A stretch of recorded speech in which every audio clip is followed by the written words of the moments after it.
کئی باتیں اور کئی اعمال ایسے ہیں کہ انسان انہیں نہ سیکھنے کی وجہ سے گناہ گار ہو رہا ہوتا ہے، یعنی جو فرض علوم سے تعلق رکھتی ہیں اور واجب علوم سے تعلق رکھتی ہیں، تو یعنی جن کے اوپر شریعت کی طرف سے انسان کو حکم ہے کہ انہیں سیکھے، اور انسان نہیں سیکھتا کہ جس کی وجہ سے انسان پھر گناہ گار ہو رہا ہوتا ہے، دنیاوی یعنی معاملات کے اندر بھی اور عبادات کے اندر بھی ضروری ہوتا ہے کہ جس کی وجہ سے اگر انسان نہ سیکھے تو انسان گناہ گار ہوتا ہے۔ اسی طرح سے بعض چیزیں تو یہ وہ ہو گئیں کہ جنہیں نہ سیکھنے کی وجہ سے انسان گناہ گار ہو رہا ہوتا ہے، لیکن بعض ایسی بھی چیزیں ہیں کہ انسان نے سیکھ تو لی ہے، یعنی کچھ لوگ ایسے بھی ہیں کہ جنہوں نے ان چیزوں کو سیکھ لیا کہ جن کا علم حاصل کرنا ضروری تھا، فرض تھا یا واجب تھا، انہوں نے سیکھ لیا، لیکن بعض غفلت کی وجہ سے اس پر عمل نہیں کرتے، تو عمل نہ کرنے کی وجہ سے انسان کئی سارے لوگ اس میں گناہ گار ہو رہے ہوتے ہیں۔ ان میں سے آج ہم ایک مثال سنیں گے کہ ایک بڑی تعداد ہے کہ جنہیں تو اس کا علم ہی نہیں ہے، تو لہذا علم نہ ہونے کی وجہ سے وہ گناہ گار ہوں گے،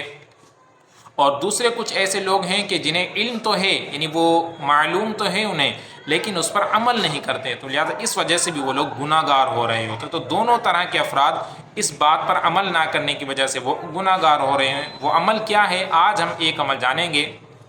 وہ ہے چھینک آنے پر، یعنی کسی کو چھینک آئی اور اس نے الحمدللہ کہا۔ جب چھینک آئے تو اسلامی حکم ہے، شریعت کا حکم ہے کہ اللہ تعالیٰ کی حمد بجا لائی جائے، یعنی الحمدللہ کہا جائے۔ اب جسے چھینک آئی اور اس نے اسلامی طریقے پر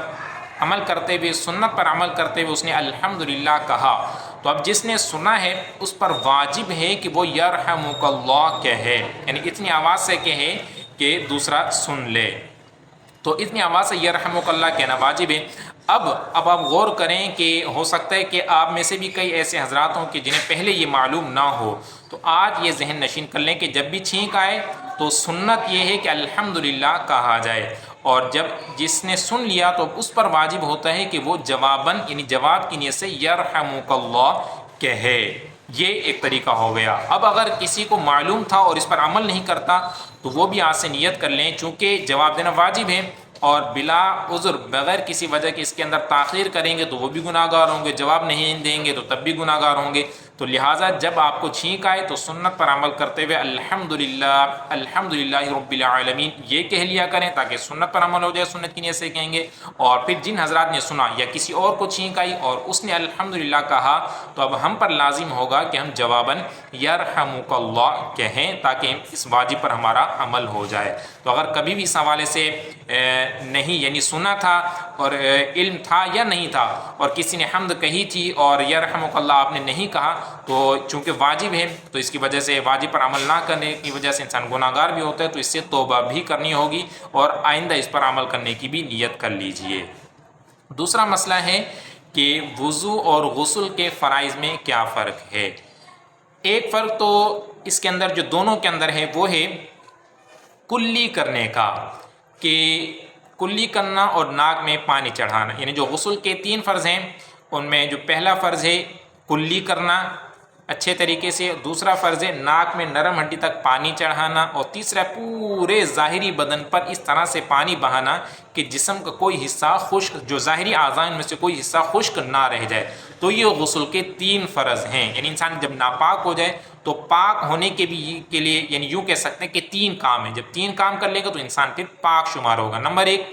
کلی کرنا، کلی اس طرح سے کرنی ہے کہ منہ کا کوئی حصہ اندر کوئی جو ہے وہ خشک نہ رہے، اس طرح سے پانی کو گھمانا ہے، روزہ نہ ہو تو غرغرہ کر لیں تاکہ اچھے طریقے سے کلی ہو جائے۔ دوسرا جو فرض ہے غسل کا وہ ناک میں نرم ہڈی تک پانی چڑھانا، یعنی پانی لیں گے چلو کے اندر اور ہلکا سا سانس بھی لے لیں گے تاکہ جو نرم ہڈی تک پانی جو ہے وہ پہنچ جائے، اور ناک کو صاف بھی کر لینا چاہیے۔ یہ 2 فرض ہو گئے۔ تیسرا جو فرض غسل کا وہ سر سے لے کر